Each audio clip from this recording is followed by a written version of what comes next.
Good evening, ladies and gentlemen. Welcome to Reference Point. I'm your host, Dave Cokerhook, and this evening we're going to be speaking with author Sharon Ann.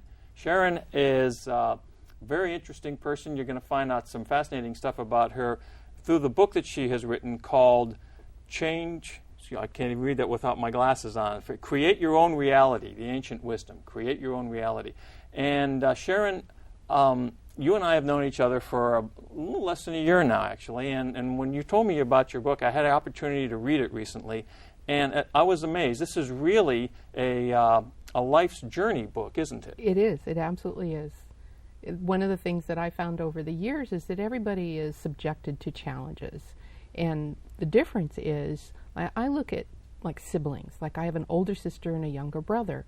And it always mystified me why people from the same house with the same parents, virtually the same tool set, would turn out so completely different. Yeah, I wondered that myself. I've had that in my family.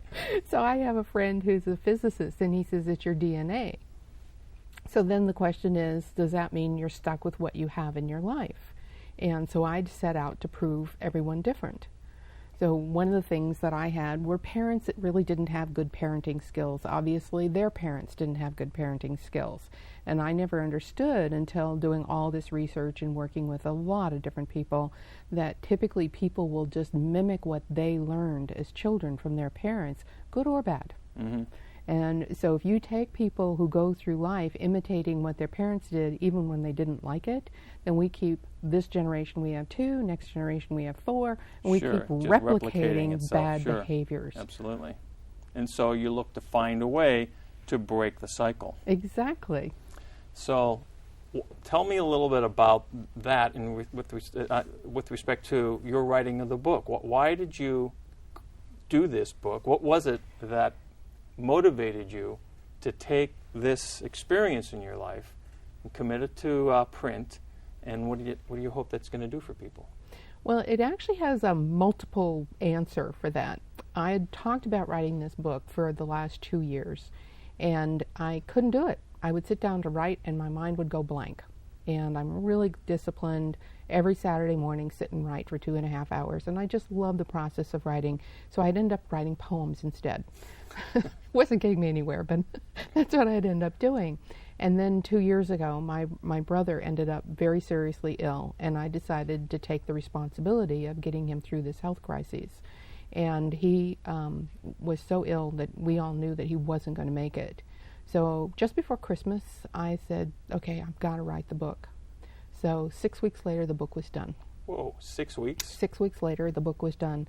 And it's more of a hellacious schedule than most people would want to commit to, but it was something that I was bound and determined to finish it before he passed, which I barely got it done 3 days before he was gone. And so the book is dedicated to my brother, but it's also the premise of what I was exposed to. So in 12 years, from 1991 until 4 years ago, I had every organ in my body fail because an emergency doctor gave me a tetanus shot with an antibiotic that caused Epstein-Barr virus. So hard failure. So kidney failure, spleen failure, I had breast cancer, I had a heart attack because a nutritionist told me to be strictly vegetarian but forgot to tell me you have to have fat in your diet. And so the process of the book is the journey of what I had to learn to take the responsibility for my own health, my own sense of well-being, and the gift that I earned from that was having of everybody who is ever coming into my life since, they have a mother, a brother, a father, a neighbor, someone who has been told that they have a life-threatening disease and that there's no answer, when in fact there's nothing in your body that was there 7 years ago. That's true. So when I was told I had muscular dystrophy and I couldn't walk a block, I'm thinking, how is that possible that that's going to stop me just because someone tells me, when Deepak Chopra says there's nothing in your body that was there 7 years ago? So then I thought, well, there's no excuse for terminal or chronic illness. So I started looking for all the answers, started trying to figure out what could I do to be more empowered, to have more control over my life. So is that where the ancient wisdom comes from then? No, the ancient wisdom, my subtitles always come in a very strange way for me. So I knew the book was called Create Your Own Reality because I've been doing that talk in front of unemployed people since 1992. And I challenge unemployed people to not go back and get another job so that they can get laid off one more time. Right.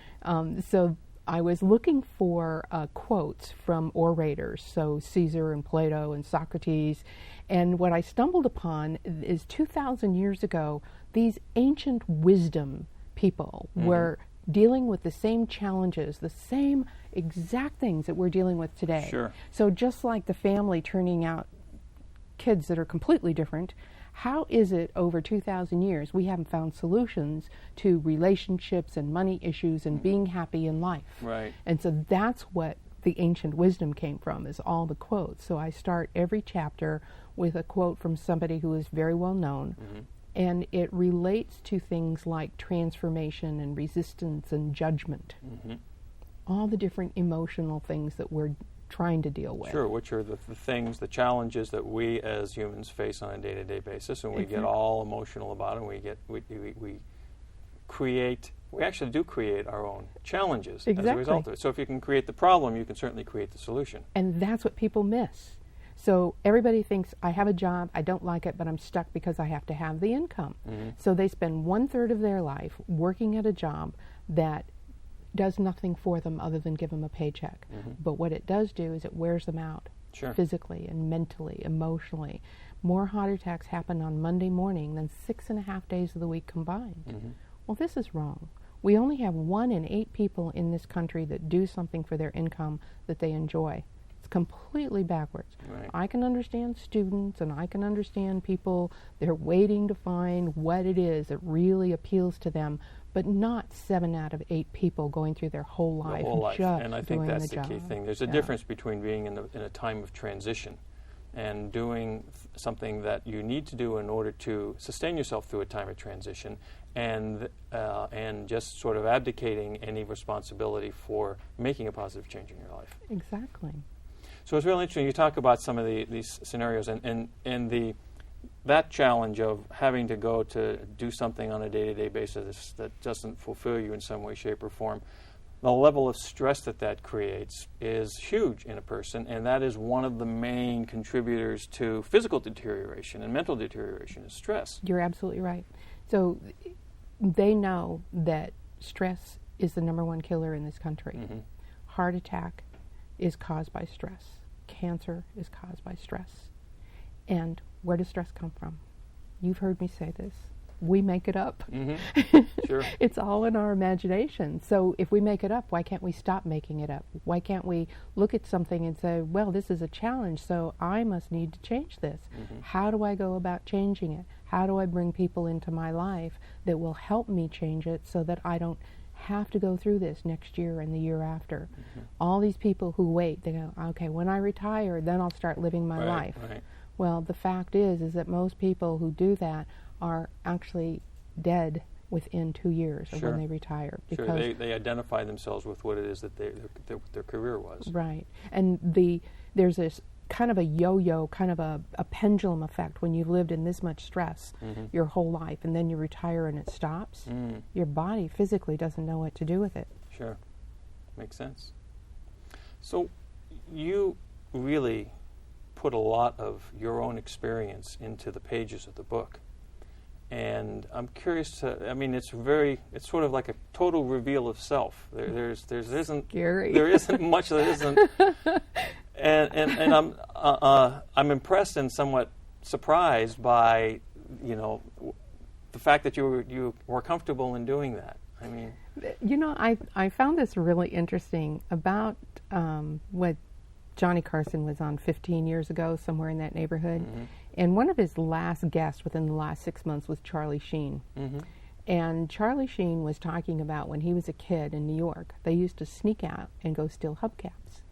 And I went, oh my God, he admitted on national television with 200 million people that he was stealing hubcaps as a kid. And I'm thinking, wait a minute, if he could admit that, what in my life do I have to hide? Because everything that we experience is on purpose. It's perfect.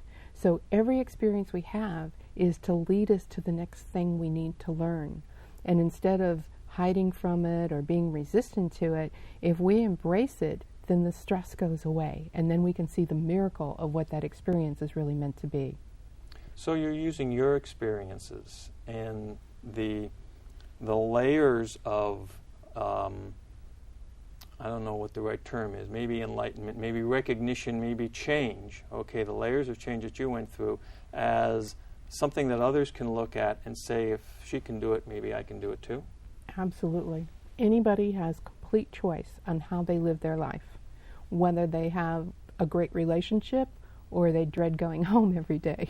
You know, whether they're extremely overweight and they go home and they just eat all the junk food in the house, you know, or they look out for their body and they honor what's going on in their body. Every time that we do anything, it is a choice. I can get up in the morning, I can stay in bed. So if we look at every day as a do-over, like the City Slickers movie, right? Sure, right, yeah. So if we look at that as a do-over and we think, okay, today I get to start brand new. Whatever happened before today doesn't matter. It's just a lesson. And then if you learn the lesson, you get to move on to the next one. And what if you don't? Usually you do. I really believe, well, in my life as an example, if you don't have new lessons, you're ready to go. So the lessons keep coming so that we get more well-rounded. We learn how to deal with things that are completely adversarial to our common belief. And we're all exposed to so many different ideas, you know, whether it's political or religious or spiritual or styles of life or whatever. There's not one person on this earth who has earned the right to judge any other person. Sure. And how many people spend so much of their time agonizing over each person that doesn't match what they do. Right. Yeah, and that's part of the problem. That's why we have so many people shooting at each other. Oh, isn't that something? One of the things that what was very interesting to me in the book, about the book, let's say, was that you touch on, because my sense is that you had the opportunity to investigate so many different therapies, physical therapies, spiritual perspectives, mental viewpoints, and things like that. And that fascinated me because, you know, you hear about the people who are searching, you know, the searchers and the seekers and the finders. And so talk to me a little bit about that and what led you through so many different investigative processes. Well, it started in 1985 when I went through my second divorce. And being raised Catholic, boy, that was a big no-no. And my parents actually banned me from going home for 5 years. Well, there you go. So I had a lot of free time. So what I ended up doing is I went to every church I could find, except the Mormon. I couldn't find anybody to take me to a Mormon church. So I went to all these different churches thinking that I would walk in the door and I'd experience something and I would feel like I was home. But I knew that the Catholicism wasn't working for me anymore because, after all, that's why I was banned from going home. Right. So I finally found a couple of places where I was comfortable. And in the process, I would go to a Unity church. And somebody would say, well, you've got to come back on Sunday at 6 because we've got this American Indian shaman coming in to speak. And I'm like, well, that sounds interesting. Yeah. You know, so I became this person who would look everywhere, no matter somebody had mentioned something, and if I heard it twice, I knew I had to pay attention. And it was really kind of a fun way of exploring different, it was safe, right? Because somebody else would say, oh, I've done it, you've got to go do this. Sure. So I met somebody on Saturday. I was speaking in Berkeley, and this woman was talking about breathing. She makes her entire living teaching people to breathe, which you think, I mean, this is kind of a tough sell, right? Sort of intrinsic, you know, if you're not breathing, something else is going on. Right? Yeah, it's kind of tough You're sell. missing a lot. But apparently what it does, and I've actually experienced this, is it releases deep core subconscious memories that by deep breathing, you're bringing them out. we have knee-jerk reactions to things. Sure. And you could sit there for days and days and ponder on them, and you'll not come up with a reason why you have these knee-jerk reactions. So my dad, and I always thought this was funny, my dad hated pork. So when I got my parents finally to come back and spend a weekend with me, I made a pork roast. I'm a Scorpio. I can't help it. Now, the really funny thing was he had 3 servings, and that was like a ½ inch thick and a good 6 inches round, a big, good, juicy pork roast. Mm-hmm. And at the end of the meal, he says, "You're going to have to give your mother the recipe for this roast." And you're thinking all the time, oh, okay. All right, so somewhere along the line, my dad had pork, and he decided for the rest of his life he didn't like it. Yeah. Well, how many things in our lives do we do that with? Sure. A person, a place, a restaurant, just all these different things. So I started investigating and just becoming an info junkie. Mm-hmm. And one day, 3 different people within a week's period said, "You have to go meet this doctor from Russia." I'm thinking, well, I guess I have to. I've heard it 3 times. So I called him up, and he wanted me to come over on a Sunday. And my Sundays are kind of sacred. That's the day I don't like to be involved, because during the week normally I'm around 100 people a week. Sure. So I like to be really low-key on my weekends. So I go to Berkeley, and it's raining, and I meet this wonderful man from Russia. And he does a process that's a Korean process called sujak. Sujak. Okay. And he takes, the body is actually represented, these would be your legs, the front of your legs, and this would be the back of your legs, and these would be your arms, the inside of your arm. And then thinking about the thumb turning around, this would be the top of your head. Okay. And I had a headache, and he actually came by and he pressed the top of my thumb with his fingernail, and the headache went away. Oh, well, there must be something to this. Yeah. So he started working with me a little bit, and so he would get me to the next step. Mm-hmm. And then I had an American Indian shaman that came and found me in a room of 500 people.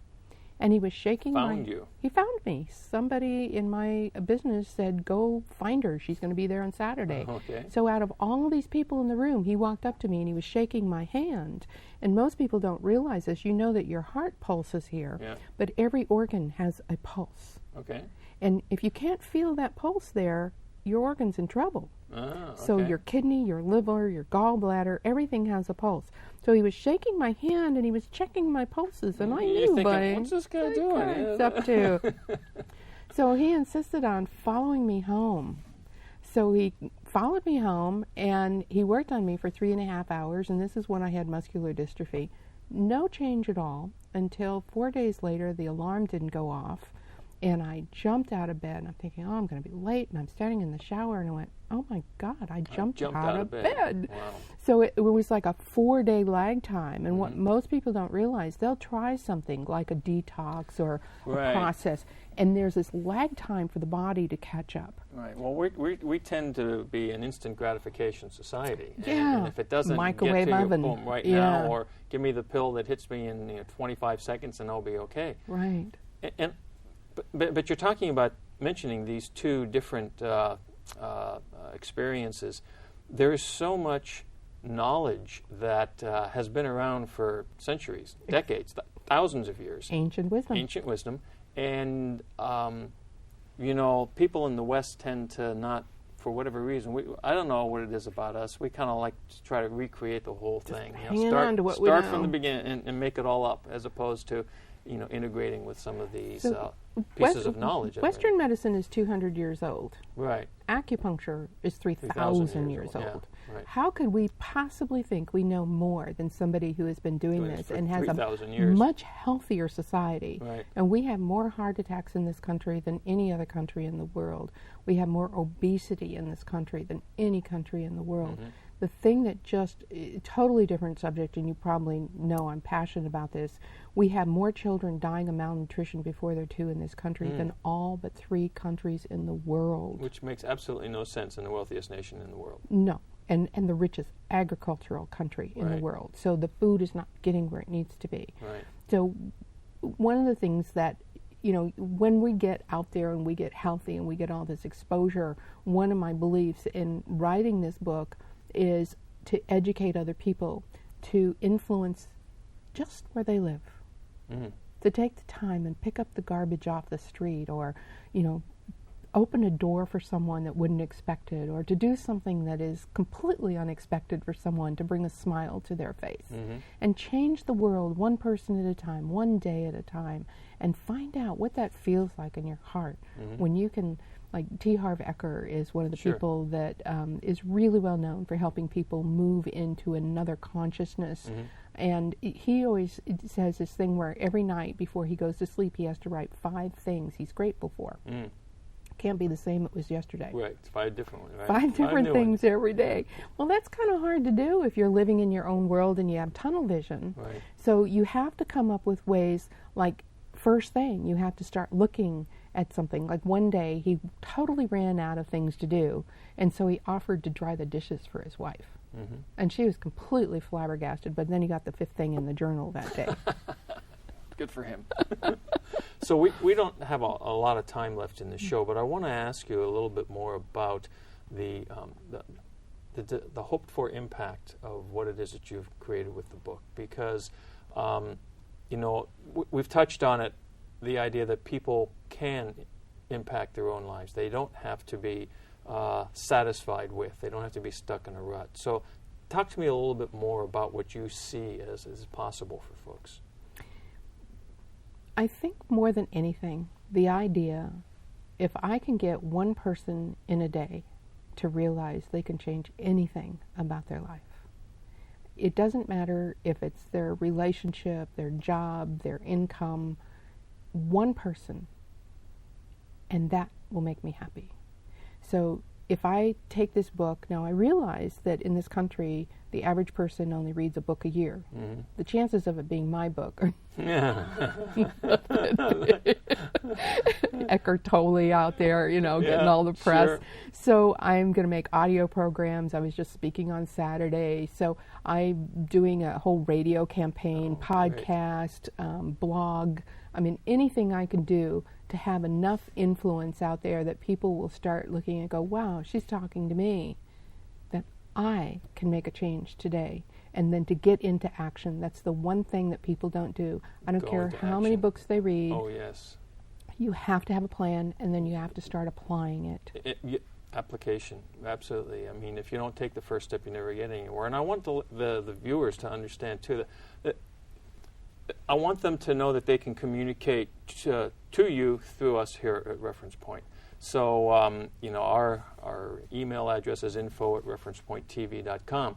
And so if anybody has any questions about you, the book, how to find the book, what to do about what some of the other things that you mentioned as resources that people can go to learn some of the data, by all means, send us an email, let us know so we can communicate to Sharon and get that back to folks. Because what you've presented here through your life, really, I mean, the book is a reflection of your life. It is. And what you've done is you've taken on a level of personal responsibility to enable other people to recognize what you came to realize through all the challenges that you have, and that is you don't have to succumb to a problem. You can take directive action. You can change circumstances, but you have to do something in order to achieve that. You can't just sit back and say, oh, maybe something will come down and save me. You actually have to do something on your own. Right. You have to open the door, take the first step out the door, and from then it's just one step at a time. Right. Okay. So what else do we want to let people know about relative to the book? You want to relate any of the interesting stories from your book? Well, it certainly is full of stories. Yeah, it certainly is full of stories. Absolutely. I'm going to interrupt because one of the things that was fascinating to me was when you came to realize some of your heritage and how important that was to your understanding of yourself and what you could do. So tell us a little bit about that. Well, I've always been the person who fights for the underdog. I almost purposely look for people who can't stand up and speak for themselves. So I never understood that until at 15 years old, we went on our very first and only family vacation, if you can call it that. We had 6 people packed in a 57 Plymouth. 57, with yeah. no air conditioning from Mendocino to Texas, to San Antonio, Wow. where my dad was from. So we get into El Paso, and my father's aunt, his mother's sister, lives in El Paso, and she takes us to the museum at Fort Bliss where her husband worked. And we walk in, and she says, "Oh, by the way, this is your great-grandfather. And here's this bugle that's 4 feet tall, and this guy in uniform that's 4'10". Mm-hmm. And at 16 years old, he had signed in with the Army to be a musician Oh, wow. and claimed the Alamo back from the Mexican revolutionists. Oh, wow. So I'm thinking, well, God, that's kind of where it comes from, right? So looking at all this, well, a year ago, the students at the University of Mexico City Mm-hmm. decided to dig up Zapatas, Sure. right? And they found out the Zapatas were not buried there. Oh. See, if they had asked me, I would have told them Right, that. yeah. Because Isabel Zapata is my great-great-grandmother. Oh, wow. So my family would not have actually started in Texas if it hadn't been for the Zapatas leaving Zapata, Mexico, and ending come up in San Antonio. Go figure. So I love the story of your history. It's his story, history. So your story, what does it really tell you about the way you relate to life today and the things that are important? And so, when I get in my challenging mode and, you are not going to do this to these children and you're going to stand up and take care of these issues, I know where this is coming from. Because, yes, it's part of the heritage. It That's is. your history. Fantastic. Sharon, this has been fabulous. I really appreciate that you came to the show and we talked a little bit, and I've learned a lot more and understand a lot more about you, about the book, and what your hope for the book is. And I want the audience to know, again, if you're interested in learning more about this, send us an email, info@referencepointtv.com. We'd love to share some more data with you about Sharon, about her work. So, again, thank you for being here on Reference Point. It's been a pleasure to have you here. And ladies and gentlemen, we'll see you next time, and thanks for being out there.